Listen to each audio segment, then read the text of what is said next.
Hello and welcome back to the Silage Zone. Wanted to just give you a little bit of an update about what we're going to be doing agronomically in the field this year. One of the activities that is kind of got left out over the last couple years in northern Wisconsin, northern Minnesota. A topic that maybe you don't hear a lot about. We talk a lot about nematodes with soybean cyst nematode, but something that we've become aware of that's much more prevalent and actually robbing us of some yield is corn nematodes. Now, nematodes are prevalent in all soils, but just like anything else, there's good nematodes and then there's nematodes that cause us trouble. So in 21, this year, the Pioneer Agronomic team is going to be out doing a lot of soil sampling all over, but primarily in northern Wisconsin, northern Minnesota, to really identify the populations of what's out there, the number, and the types, to see if we've got the good kind, the bad kind, whatever it may be. We know that they can take away yield, and we also know that we're well protected with what we already have on the Pioneer seed, but we want to make people aware of what's out there just in case they aren't planting Pioneer.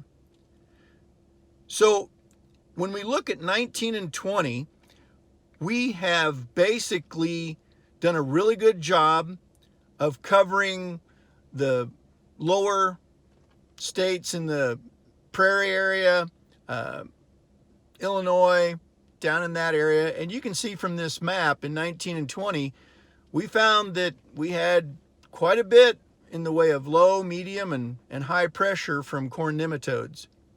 And again, just having the pressure, that's one thing, but then we also want to know what are they that's in the soil, and we determined that in 19 and 20.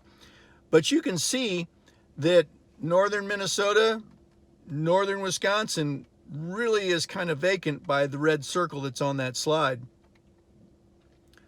Here's just a real good table that indicates the problematic nematodes and the levels per 100 cc's of soil that if they're there, they can be a yield robber.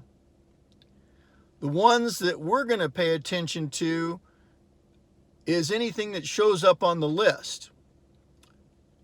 What they did sample in southern Wisconsin showed that the dagger and the root knot nematodes were the most prevalent, and we had fair amounts of them.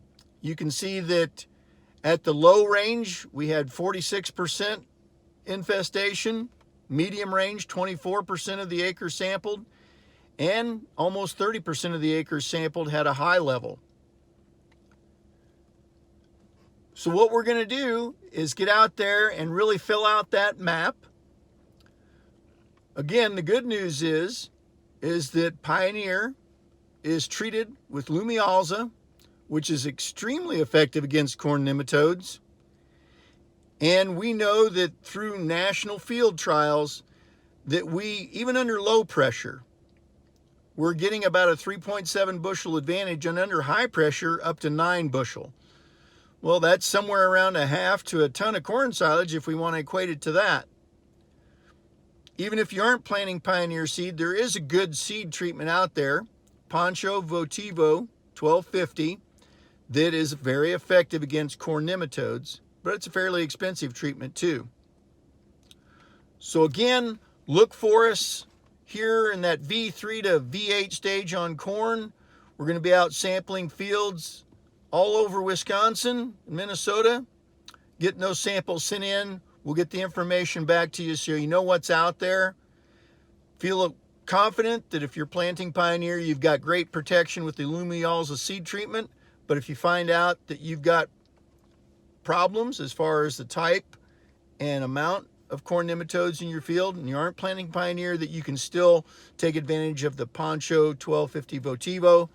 That'll give you good protection. So we'll keep you posted and hope planting season is going well and that we get a little bit of rain to get it out of the ground. Thanks and have a great day.